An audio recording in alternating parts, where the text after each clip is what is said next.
Halo, halo, halo, selamat datang teman-teman cerdas keuangan. Halo, halo Mbak Yuha.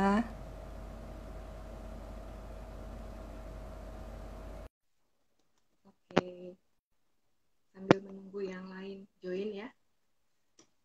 Oke, hai teman-teman cerdas keuangan. Halo, Hai halo, Mbak. assalamualaikum, waalaikumsalam. Ya, saya buka dulu ya Mbak. Halo teman-teman Siap. cerdas keuangan dimanapun berada. Alhamdulillah nih narasumber kita udah di sini. Senang sekali ketemu dengan teman-teman pada siang hari ini di acara ngobrol seru bersama cerdas keuangan. Kita akan mengambil tema yaitu parent as coach ya. Parent as coach untuk gimana cara kita membesarkan anak supaya cerdas keuangan sehingga diharapkan masa nantinya akan mandiri seperti itu ya. Nah, seperti kita ketahui bersama, sekarang ini kan eranya new normal. Terus kemudian anak-anak milenial saat ini juga udah beda generasinya dengan uh, orang tuanya seperti itu ya. Nah, sementara masalah keuangan keluarga saat ini serta posisi parents saat ini adalah sebagai generasi sandwich, Mbak. Hmm. Dan ini tak terbantahkan seperti itu, emang kenyataannya seperti itu. Lalu pertanyaan terbesarnya adalah gimana caranya kita sebagai orang tua mengasuh anak supaya sang anak itu bisa mandiri baik secara mental, baik secara finansial dengan harapan dapat memutus rantai generasi sandwich seperti itu. Nah, di sini udah hadir teman saya, sahabat saya yang tercinta ya, namanya Mbak Yuhanida Aisyah Yuhanida Nur. Ya, dia adalah seorang psikolog dan professional coach. Selamat siang Mbak Aisyah. Selamat siang Mbak Mbak Aisyah ini El. adalah ibu dua orang anak ya, lulusan Unpad, jurusan psikolog, dan adalah associate trainer Kubik Leadership. Ya benar ya Mbak ya?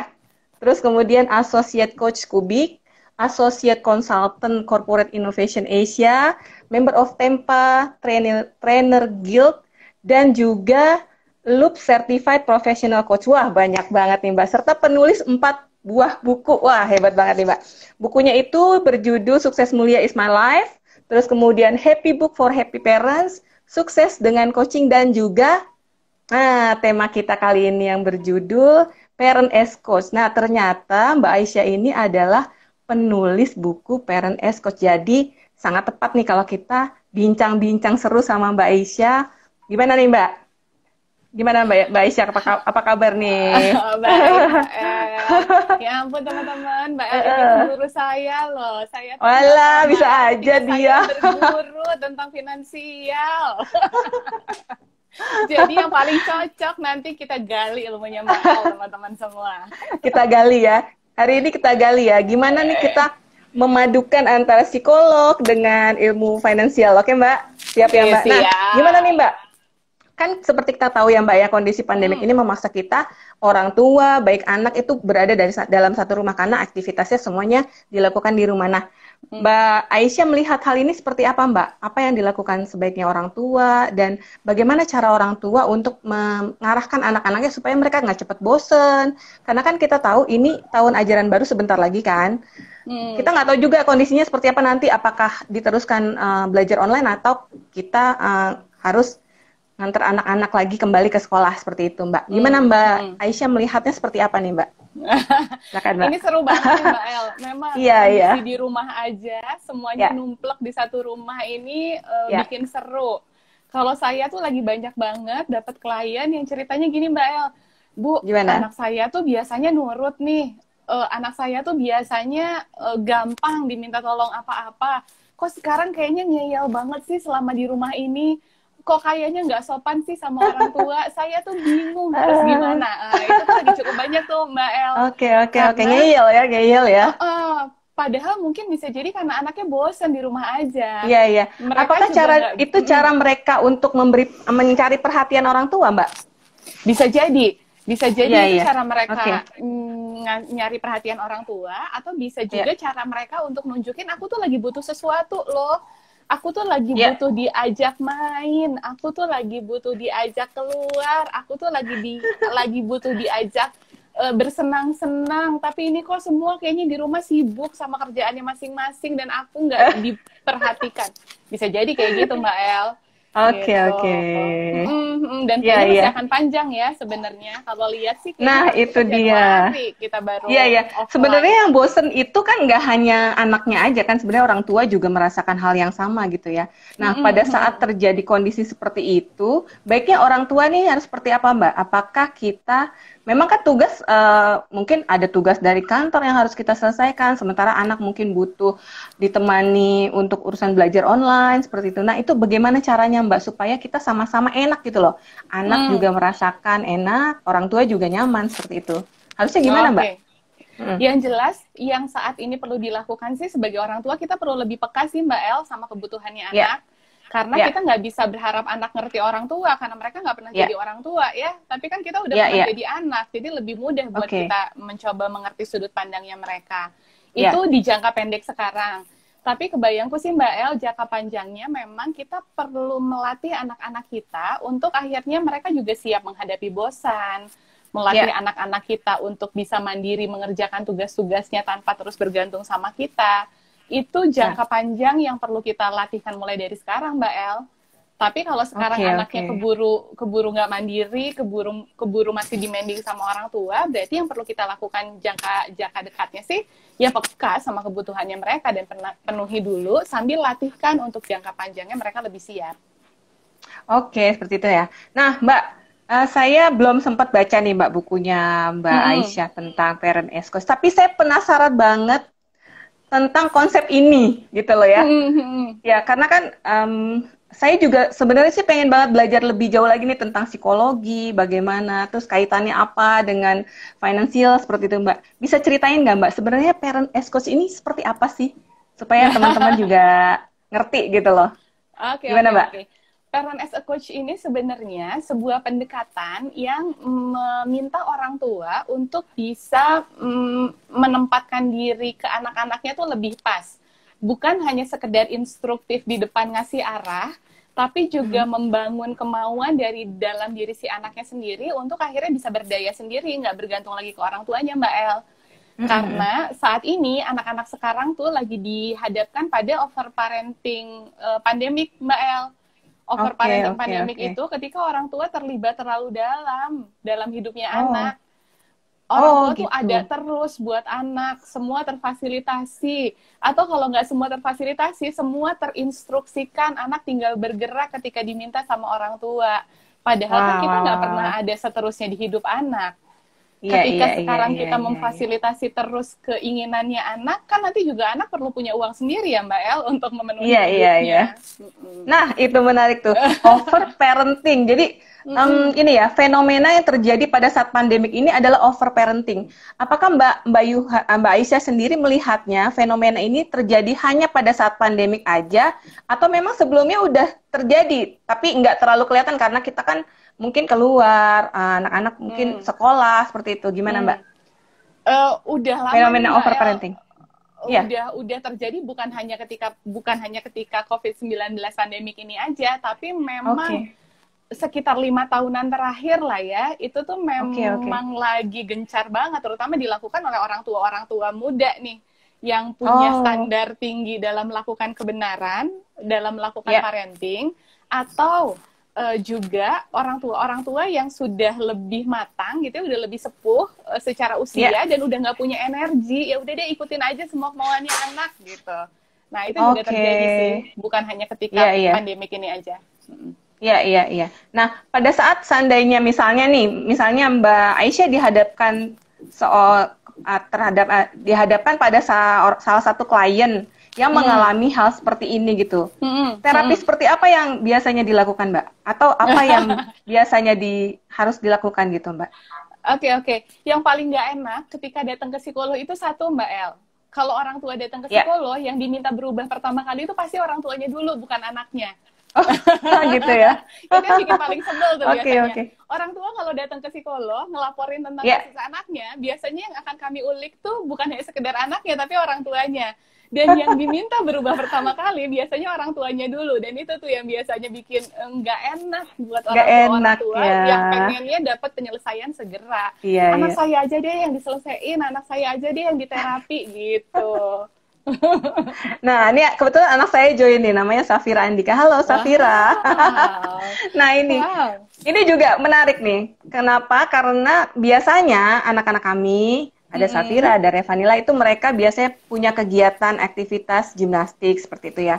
Nah, Mm. pada saat kondisi pandemik ini mereka di rumah, tapi alhamdulillahnya mereka mulai dari bangun tidur sampai dengan mungkin nanti malam itu kegiatannya ada aja Mbak. Mulai dari misalnya bangun tidur dia baca buku, olahraga pemanasan seperti itu, terus berjemur, entah itu misalnya bantuin neneknya bikin kue dan seperti itu. Nah, Hmm. saya melihatnya justru teman-temannya itu merasakan kebosanan gitu. Mereka merasakan kebosanan. Aduh, Safira, kamu kok enak banget sih? Aku nih di sini bosan loh di rumah gitu, mau ngapain lagi nggak ngerti. Nah, gimana Hmm. Mbak Aisyah sendiri melihat hal seperti ini? Sebaiknya gimana? Apakah memang ini udah umum atau gimana sih Mbak? Atau anak-anak kami malah yang terlalu aktif gitu? Saya juga nggak tahu sih. Gimana Mbak? Mbak Oke, Aisyah oke. melihatnya gimana Mbak? Kalau aku sih malah seneng banget tuh ketika denger Mbak El cerita anaknya bisa punya banyak kesibukan kayak gitu. Iya, iya, iya, Kalau anak-anak apalagi remaja ke atas nih Mbak El, kalau mereka iya. punya banyak kesibukan di area yang mereka suka, biasanya masalah-masalah tuh nggak akan muncul tuh. Karena energinya udah Oke. keburu habis di aktivitas-aktivitas yang mereka sukai. Tapi kalau Iya, anaknya iya, iya. sibuk banget, tapi di area yang mereka nggak suka, biasanya Nggak masalah juga suka. muncul tuh. Karena mereka jadinya Oke. marah kan, ngejalaninnya juga nggak ikhlas. Tapi kalau Iya, anak-anak iya, nggak iya. punya kesibukan sama sekali, energi mereka yang berlebih itu juga jadinya nggak tersalurkan, ya bikin masalah juga. Gitu. Jadi, kece Jadi banget Mbak El bisa kebanyakan bikin kayak salah, gitu. kurang salah gitu ya. Harus seimbang. Harus seimbang Oke dan di deh. area yang mereka suka. Oke, oke. Jadi di Mm-mm. area yang mereka suka. Nah, Mm-mm. Mm-mm. mungkin itu adalah ini ya, butuh kepekaan orang tua untuk mengetahui area-area mana saja yang anak-anak sebenarnya suka kan, seperti itu kan. Mm-mm. Mm-mm. Nah, Mm-mm. kaitannya dengan pengelolaan keuangan nih Mbak. Kita bicara Mm-mm. masalah generasi sandwich, terus kemudian Mm-mm. pembekalan Mm-mm. anak gimana caranya supaya mandiri finansial dengan konsep yang Mbak Aisyah punya ya, parent Mm-mm. as coach. Mm-mm. Nyambung masalah finansial dengan cara pola asuh yang seperti itu. Sebenarnya gimana nih Mbak caranya supaya kita bisa mempersiapkan anak dengan cara di area-area yang mereka sukai, sehingga tujuan kita adalah membuat dia mandiri secara baik secara mental, secara finansial, sehingga nanti mereka punya kekuatan sendiri untuk mereka bisa berdiri sendiri gitu loh tanpa menyusahkan Mm. orang lain gitu seperti itu Mm. baik Mm. materi, Mm. baik mental, spiritual dan finansial. Kayak gimana Mbak? Mm. Mm. Kalau Gimana dengar nih Mbak? cerita tadi Mbak El, kan anak-anak sekarang tuh berarti termasuk mudah bosan ya. Mereka kan Ya, memang hidup di dunia yang udah terbiasa serba instan, sehingga mereka ya, nggak ya. terbiasa untuk nunggu. Bukan berarti Oke. mereka salah, tapi mereka memang hidup di dunia yang sudah seperti ini gitu. Kalau kita kan Ya, dulu mau masak aja kan prosesnya panjang gitu kan. Anak sekarang kan ya. tinggal masukin microwave jadi gitu. Sehingga mereka terbiasa segala sesuatu itu instan. Nah, instan ini kayaknya yang juga akan mempengaruhi pola seorang anak tentang keuangan. Kalau kebayangku ya Mbak El ya. Ya, Ketika ya. mereka terbiasa dengan sesuatu yang instan, mereka kan berharap ketika aku mau sesuatu, itu juga harus langsung aku dapatkan. Kalau aku mau Oke. buku yang aku pengen, buku itu perlu ada sekarang. Ketika Oke. aku pengen permainan baru, permainan itu ada sekarang. Bisa jadi itu Ya. membentuk mereka jadi tadi tuh instan juga, segala sesuatunya perlu Oke, dipenuhi. oke, oke. Nah, peran Ya, orang ya, tua ya. terbesar di sini adalah melatihkan anak menunda keinginan sih Mbak El. Karena nanti Oke, akan jadi ngaruh ke keuangan. menunda keinginan ya. Ya, Mm-mm. ada juga memang konsep keuangan di mana kita memang harus menunda keinginan kita supaya Wow.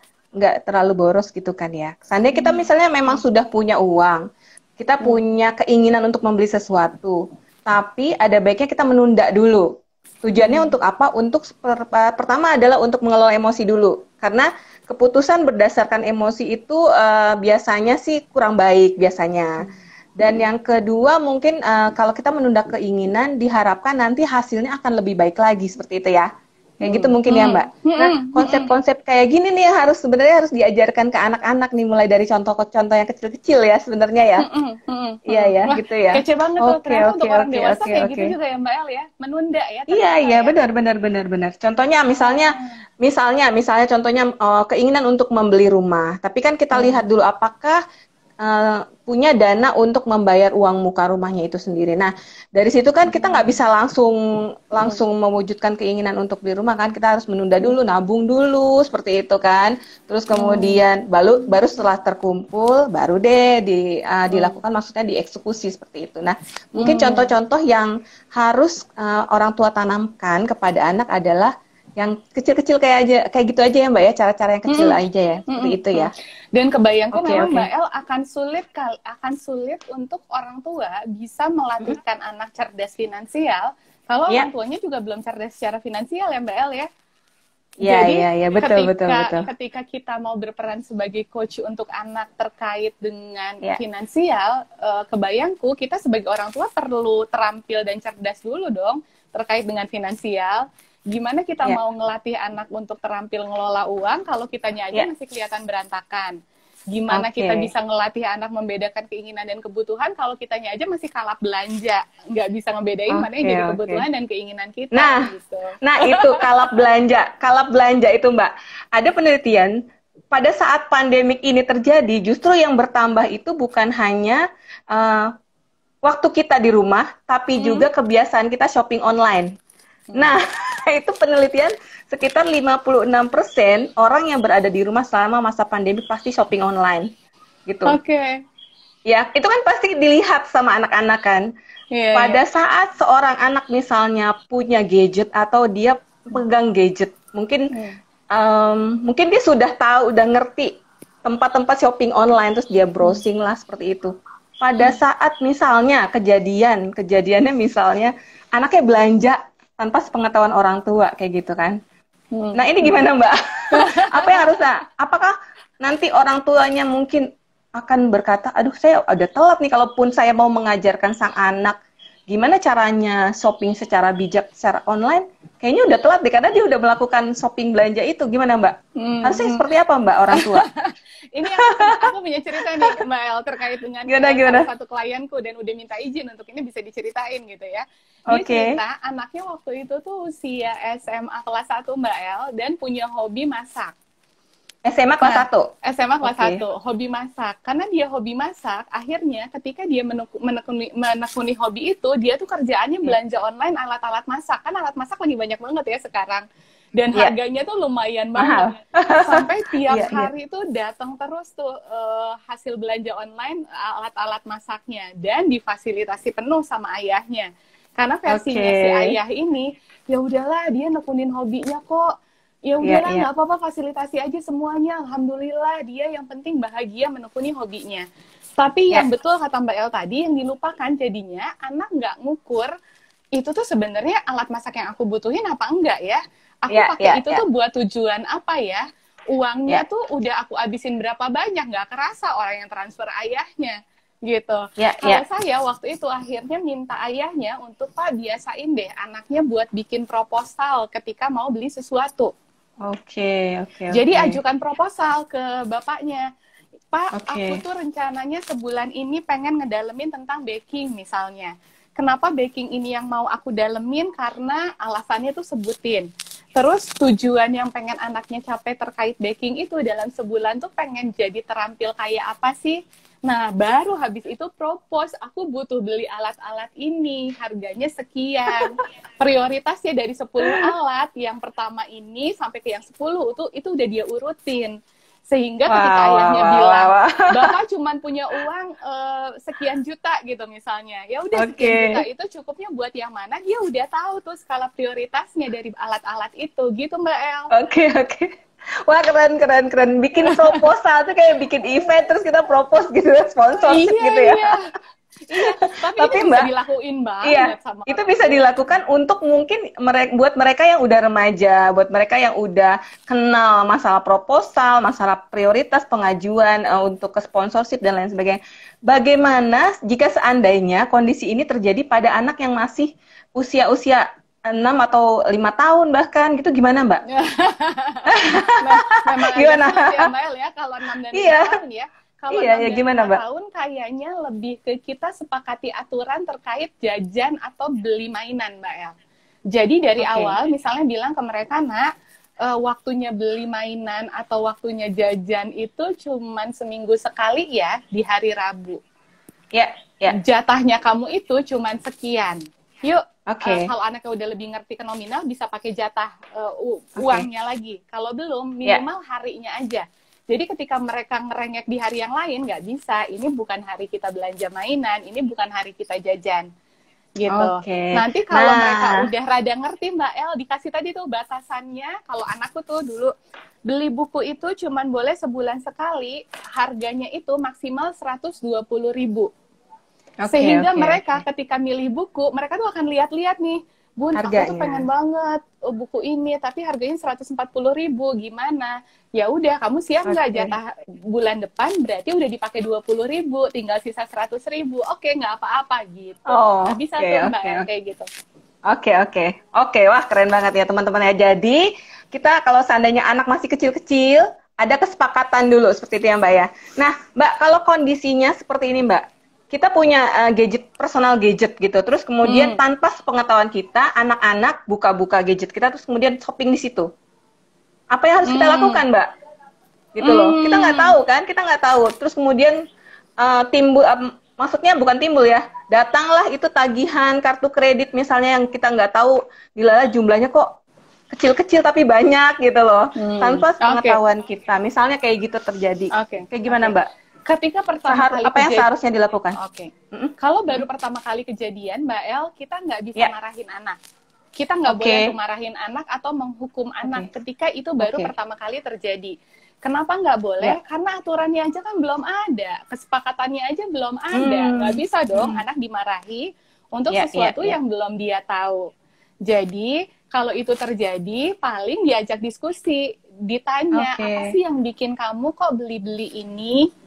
Ajak oke, anak untuk diskusi, dia mengemukakan sudut pandangnya gitu ya. Setelah itu baru ikat. Nah, ke depan itu nggak boleh dilakuin ya.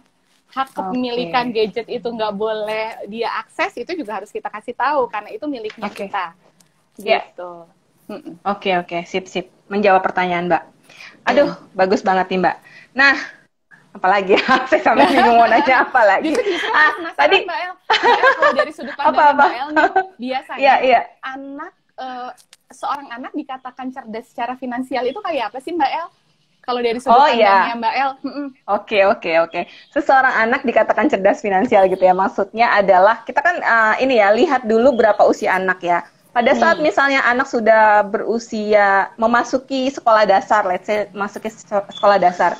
Hmm. Mereka tuh dibilang cerdas finansial pada saat dia bisa membedakan mana yang benar-benar prioritas mereka. Mereka udah punya top of mind di mana ada prioritas nomor 1, nomor 2, nomor 3.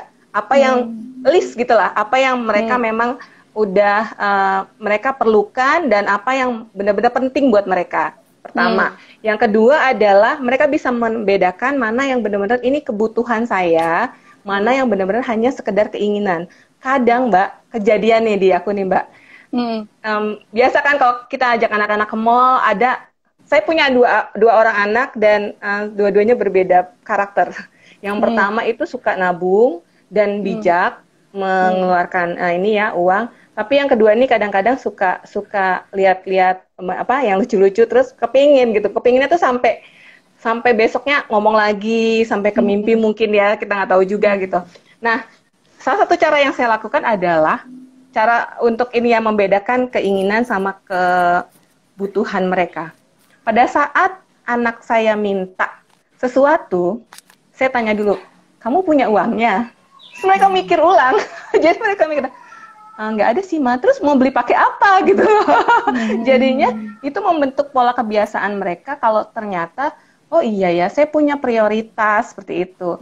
Kalau seandainya saya pingin sesuatu, nih lihat dulu apakah benar-benar dibutuhkan atau memang hanya sekedar pengen aja begitu, lihat pengen beli itu, seperti itu sih. Yang ketiga adalah mungkin kalau seandainya mereka punya uang lebih, itu mereka pasti harus bisa mengalokasikan ke beberapa pos, nggak hanya nabung aja.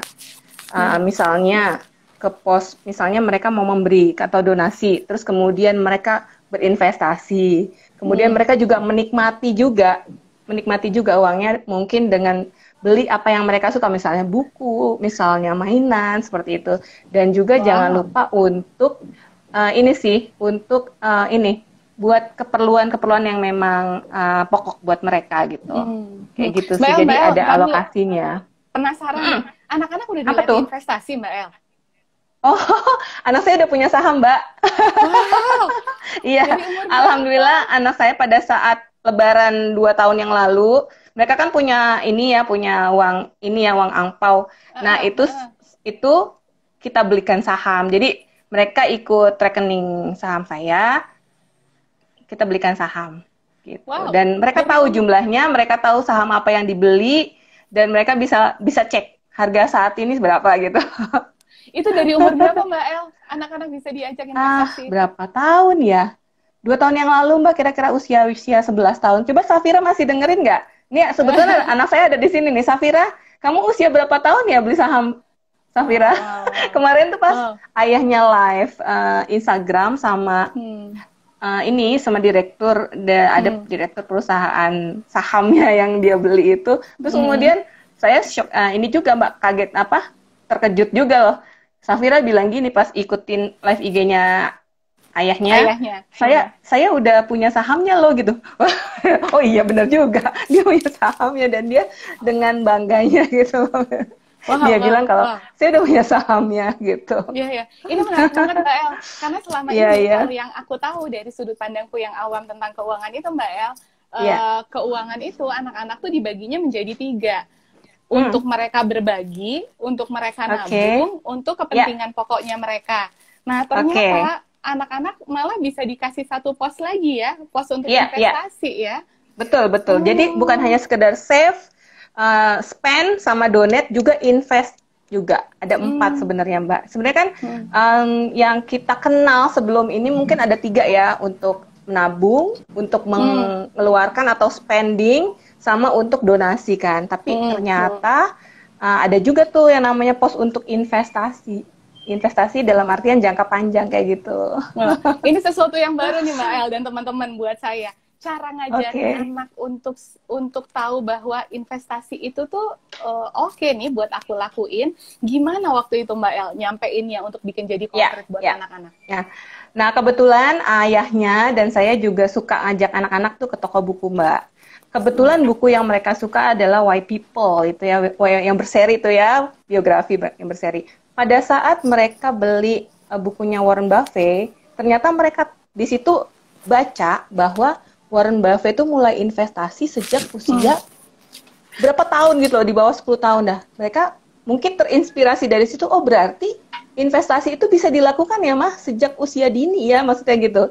Nggak usah nunggu dewasa, nggak usah nunggu punya kerjaan di kantor atau punya penghasilan.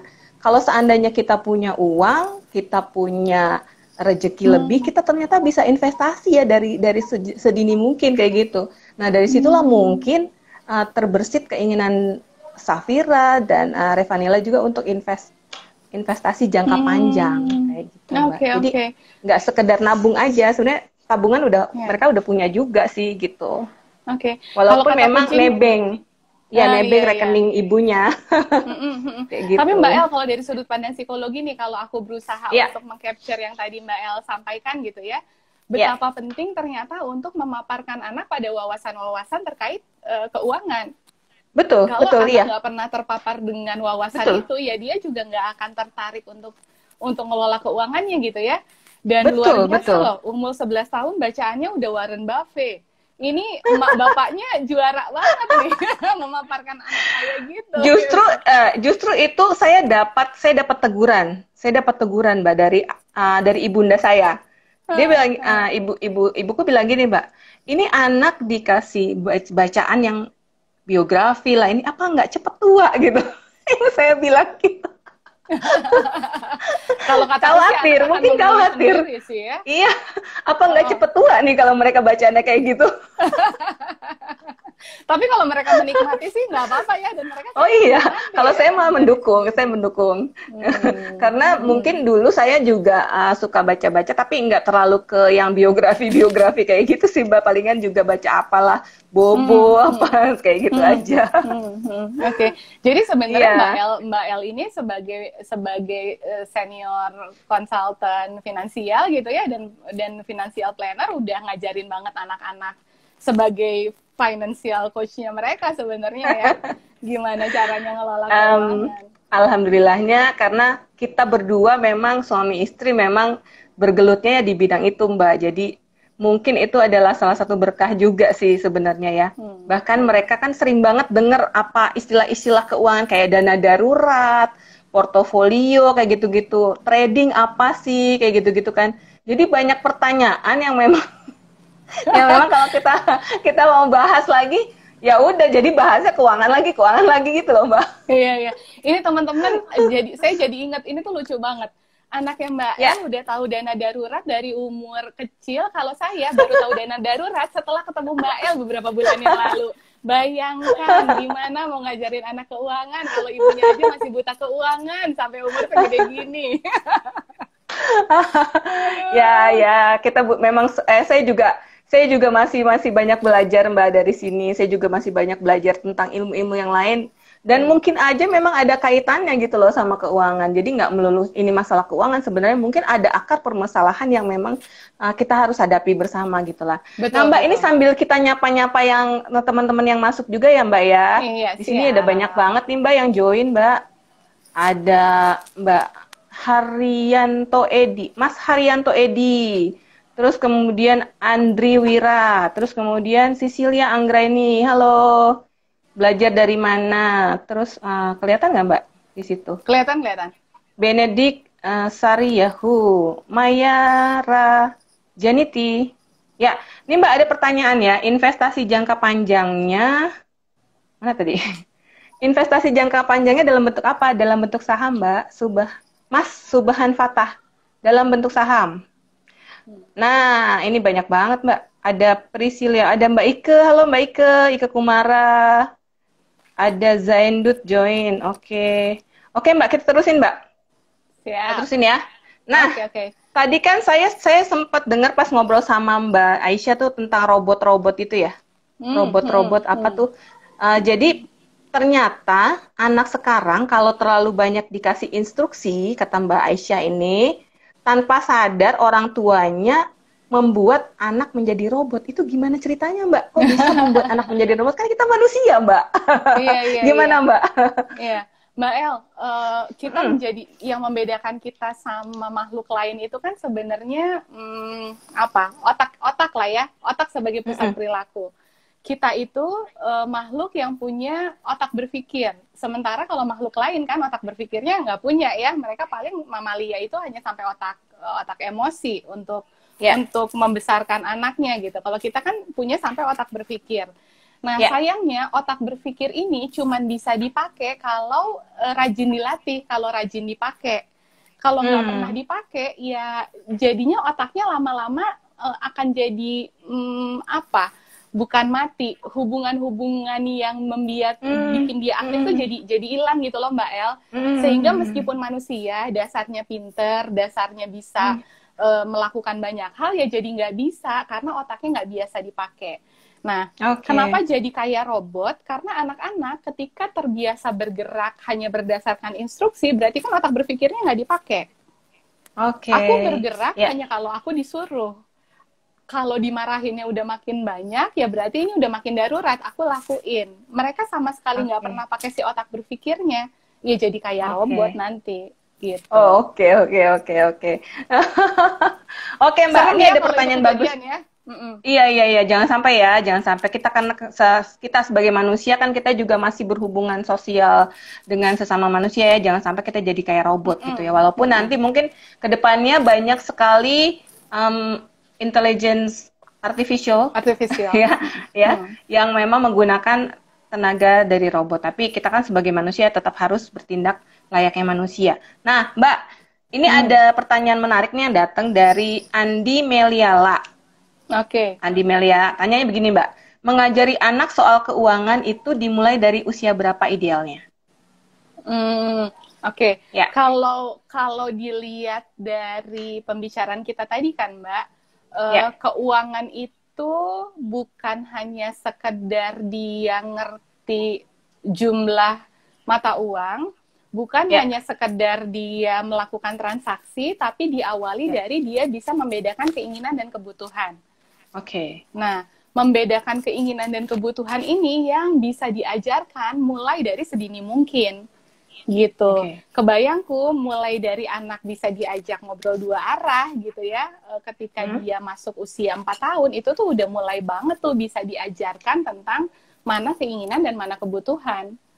Oke. Sesederhana aku mau ciki, ya itu kan keinginanku, tapi kebutuhan badanku sebenarnya makanan yang kayak apa ya gitu. Nah, itu kan udah Oke. mulai bisa diajarin tuh membedakan keinginan dan kebutuhan Oke. gitu. Nah, ada lagi nih Mbak, pertanyaan. Hmm. Jadi membedakan keinginan dengan kebutuhan ya, itu jawabannya Hmm. yang Hmm. Andi Meliala. Ada Hmm. lagi pertanyaan dari Andri Wira 28. Hmm. Mbak, kalau ngakalin atau cara antisipasi anak usia 8 tahun, biar nggak pelit, caranya gimana Mbak? Biar nggak pelit, karena kita bedakan ya, pelit sama hemat ya, ini pelit. Biar nggak pelit. Gimana tuh Mbak? Oke, masih perlu ditelusuri sih sebenarnya ya Mbak El, maksudnya Ya, masih perlu ditelusuri ketika kita ngatain dia pelit itu beneran pelit apa enggak gitu ya. Ini kan masih oke, dalam oke. satu persepsi aja ya. Tapi Oke, anggaplah anaknya beneran pelit. Pelit itu kan berarti dia nggak mau berbagi gitu ya. Apa ya, yang dia mau hanya untuk dia aja. Itu persepsi saya tentang pelit nih, bahwa anak ini nggak mau berbagi.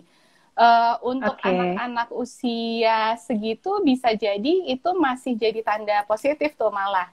Karena anak berarti oke. udah mulai paham tentang konsep kepemilikan, bahwa ini tuh milikku. Milikku tuh ya Milikku. milikku, bukan milikmu gitu kan. Awalnya Ya, kan berkembangnya tuh dari situ dulu. Nanti ya. selanjutnya baru kita latih bahwa oke, ada milikku, ada milikmu, tapi milikku tuh bisa loh sebenarnya dibagi tanpa mengurangi apa yang kamu punya. Caranya gimana? Ngajarinnya, yang pertama perlu sering dicontohin sama kita sebagai orang tuanya dan orang-orang yang di Oke, sekitar dia. Kitanya nyontohin juga nggak pelit, kita juga nyontohin berbagi, dan kita nyontohin ketika kita berbagi itu, kitanya jadi bahagia, kitanya jadi sumringah. hmm, Itunya tuh perlu hmm, dicontohin banget tuh, biar hmm, anak bukan hanya hmm, sekedar lihat, oh ya udah berbagi itu hmm, baik, tapi dia ngerasa ih orang tuaku kok ngerasa happy gitu ya setelah berbagi, hmm, ternyata hmm, bisa muncul perasaan happy ya ketika hmm. berbagi itu gitu. Nah Ya, itunya ya, ya, jadi ya, poin ya, ya. penting sih Mbak El gitu. Oke, jadi berbagi itu bikin happy itu yang harus ditanamkan kepada anak-anak kita ya. Mm-mm, Gimana mm-mm. caranya, Mbak? Cara Gimana caranya? menanamkan bahwa konsep berbagi itu bikin happy. Kalau kebayangku sih yang paling sederhana bisa kita lakukan dengan kita beneran nunjukin kita happy ketika kita berbagi. Mm-mm. Jadi Oke, dari kita menunjukkan ekspresi happy itu aja udah bisa jadi pintu masuk yang oke banget tuh, Mbak El. Terus kalau hmm, kebayangku cara lain yang bisa dilakuin ini buat anak umur 8 tahun. Setiap kali kamu pengen beli sesuatu yang baru, berarti yang udah kamu punya harus dikeluarin dulu. Kalau mau beli oke, satu baju baru, satu baju lamanya harus kamu kasihin ke orang lain. Gitu. oke. Itu juga Ya, kan ya, ya, ya. termasuk bikin sistem, bikin prosedur yang bikin anak akhirnya terbiasa untuk aku nggak bisa terus-terusan pegang yang aku suka, Sip. harus aku Ya. keluarin juga gitu. Oke, oke, oke, oke. Wah, oke banget nih Mbak Aisyah. Terus Mbak Aisyah, tadi kan kita sempat ngobrol juga ya sebelum ini ya Mbak. Ada juga pertanyaan nih. Ini dulu Mbak, tentang gimana keterampilan-keterampilan yang harus kita ajarkan ke anak.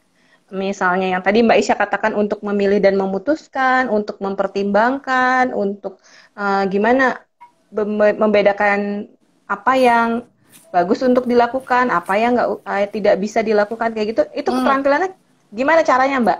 Biar di area-area yang anak-anak suka gitu loh. Jadi kita nggak memaksakan mereka, tapi keterampilan itu mereka akan dapatkan gitu dari kita. Gimana Mbak? Ada 3 keterampilan penting untuk anak bisa tadi bertahan hidup. Keterampilan untuk memilih dan memutuskan, keterampilan untuk memprediksi dan merencanakan, sama keterampilan untuk memilih baik dan buruk. Nah, 3 keterampilan ini memang dilatihnya sepanjang hidup anak sih, Mbak El. Ya, lewat ya. hal-hal yang sederhana. Jadi bukan sesuatu yang menyengaja dibuat formal gitu ya, tapi dari hal-hal kecil. Mhm. Hal-hal kecil sekecil apa? Sekecil tadi ketika anak ini bilang mau, "Mah, aku punya uang angpau nih, uang angpau pun 1 juta. Satu Ya, juta ini baiknya aku apain ya?" Gitu. Nah, itu kan ya. kita bisa banget tuh melatihkan 3 keterampilan itu hanya lewat situasi ini. Kita bisa balik nanya Oke. ke dia, "Kamu sendiri lagi punya kepengen tertentu nggak yang pengen diwujudkan? Coba dong Ya. bilang ke mama yang kamu pengen apa aja." Dia bisa bilang kan misalnya, "Aku pengen sepeda, aku pengen PS5, aku pengen apa." Dari situ kita tinggal tanya, nah dari semua yang udah kamu sebutin, mana yang bener-bener kamu butuh banget sekarang? Ya, ya, ya. Gitu. Mana yang Nah itu benar-benar butuh ya? Nah, itu kan sebenarnya kita lagi ngelatih untuk anak akhirnya ngebedain, oh iya ya, keinginan dan kebutuhan itu sesuatu yang berbeda ternyata, Mm-mm. gitu. Nah, dari Oke. hal-hal diskusi-diskusi sederhana gitu sih, Mbak El.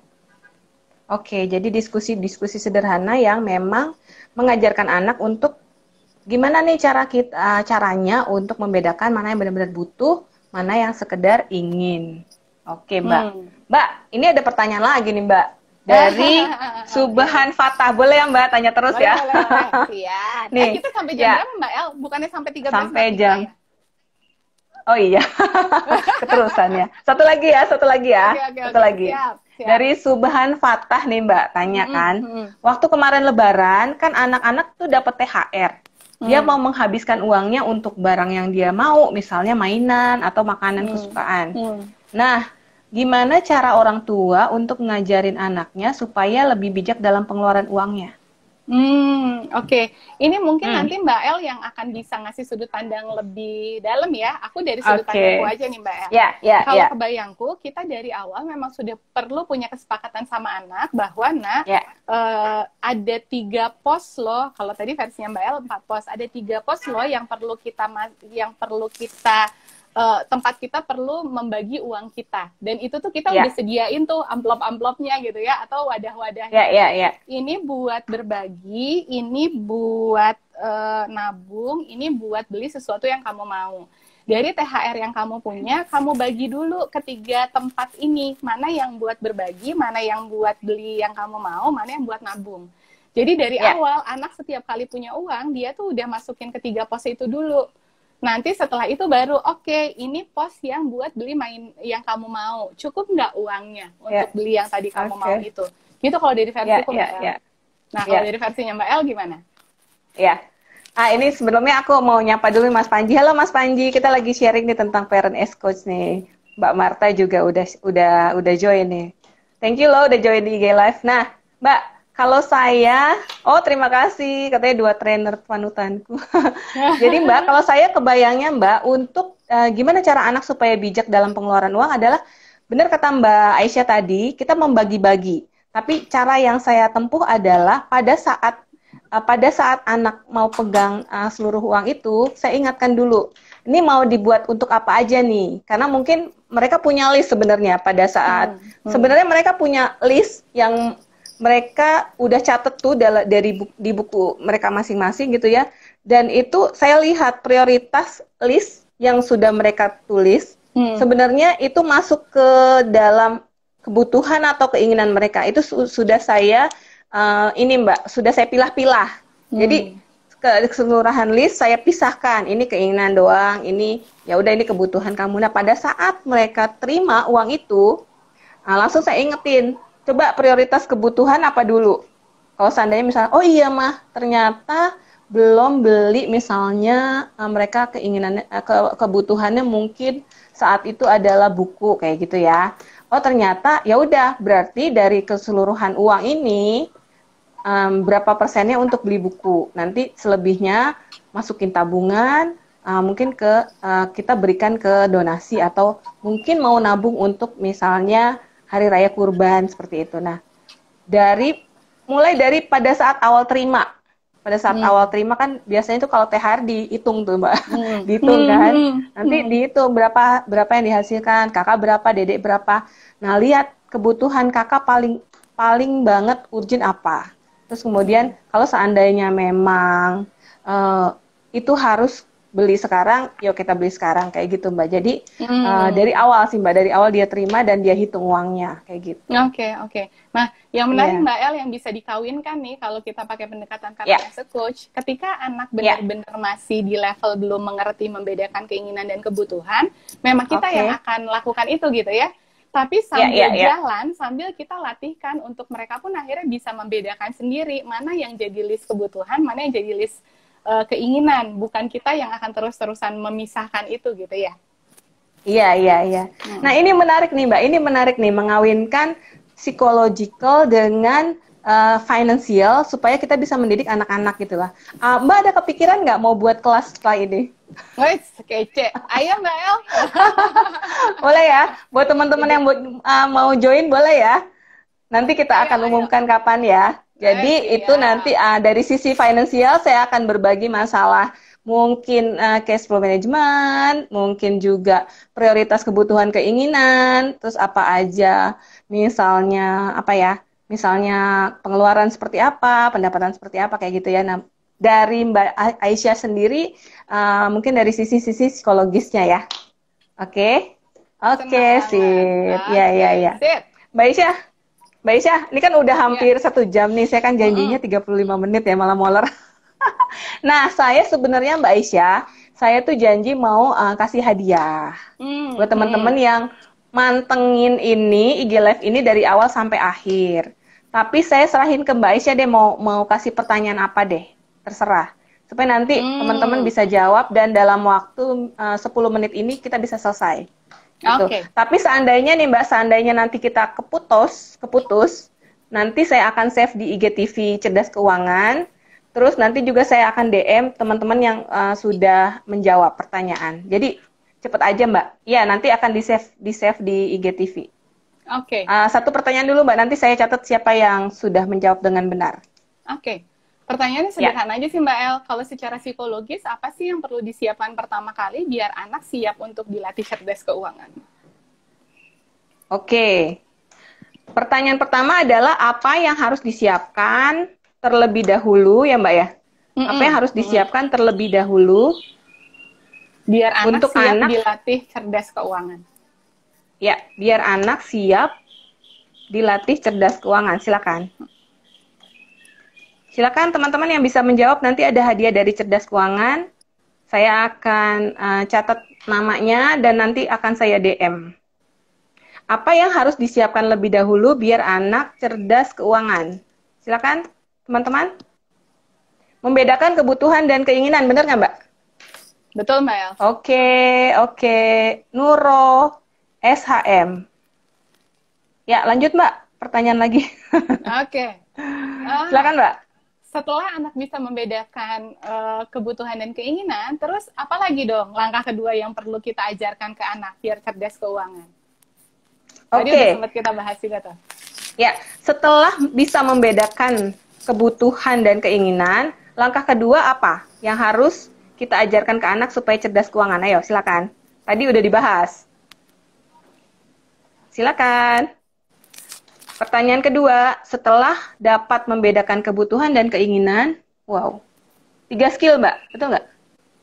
Bukan. Ini Mbak, yang harus disiapkan adalah pengenalan tentang prioritas, mana kebutuhan dan keinginan. Betul. Tentang prioritas. Iya. Prioritas ya. Rahadian, selamat Anda menang. Anda mendapatkan hadiah, nanti saya DM ya. Ya, silakan Mbak pertanyaan berikutnya Mbak. Masih ada waktu. Satu pertanyaan lagi aja ya Mbak El ya. Boleh. Ini tinggal 5 menit lagi Mbak. Silakan. Pertanyaan terakhir ya. Kita perlu jadi orang tua yang kayak apa sih biar kita bisa bisa jadi coach anak kita terkait dengan keuangan? Kita perlu jadi orang tua yang kayak apa sih biar kita bisa menjadi coach dalam melatih anak cerdas keuangan? Tunggu, kayaknya ada yang jawab nih. Mbak, jawabannya melatih membuat perencanaan, bener nggak? Kurang? Kurang. Kalau ini Mbak, Gema Sabila, kasih contoh tentang berbagi itu happy. Kurang. Nah, ini kayaknya ini deh, yang Pengki 5 ini deh. Teladan contoh. Teladan contoh. Oke. Iya. Sorry, sebentar saya turunin dulu. Thank you 5. Oke, selamat ya Thank you 5. Jawaban Iya. Anda benar. Teladan contoh yang kayak Oke. gimana? Contoh orang tua yang paham finansial berarti ya. Oke, Sip. teladan contoh ya, karena mau nggak mau anak itu mencontoh orang tuanya seperti apa ya Mbak ya. Kita nggak bisa Oke, beli terima yang kita kasih nggak punya. banyak. Hah? Oke. Ya. Ini ada juga nih. Jadi orang tua yang paham finansial juga, orang tua teladan. Oke. Terima kasih Gema Sabila sudah menjawab pertanyaan. Ya udah, aku ambil 5 deh untuk jawaban tadi yang sudah menjawab. Oke, Nuros Mbak. HM ini nih Iya, jawabannya lengkap. Jadi orang tua yang yang mana paham nih? finansial juga. Nuros HM Oke. itu Mbak. Iya. Tapi dia udah jawab tadi pertanyaan nomor 1 malah. Oke. Dia jawab yang apa yang harus disiapkan lebih dulu biar anak cerdas keuangan. Dia udah langsung jawab itu. Luar Makasih biasa. ya semuanya yang sudah menjawab dan sudah menyimak dari awal sampai akhir. Terima kasih juga ya Mbak Aisyah atas waktunya. Terima kasih, semoga ini semuanya bermanfaat. Dan jangan lupa follow, kalau seandainya mau butuh informasi tentang psikologi, follow Mbak Aisyah di akun Aisyah @yuhanida. Terus kemudian kalau seandainya butuh informasi mengenai keuangan, silakan follow akun Cerdas Keuangan. Terima kasih, semoga bermanfaat. Nanti akan saya save di akun Cerdas Keuangan di IGTV. Semoga bermanfaat teman-teman. Sampai jumpa lagi di topik berikutnya. Terima kasih Mbak Yuha, Mbak Aisyah. Ya. Wassalamualaikum warahmatullahi wabarakatuh. Terima kasih. Ya, teman-teman. Dadah.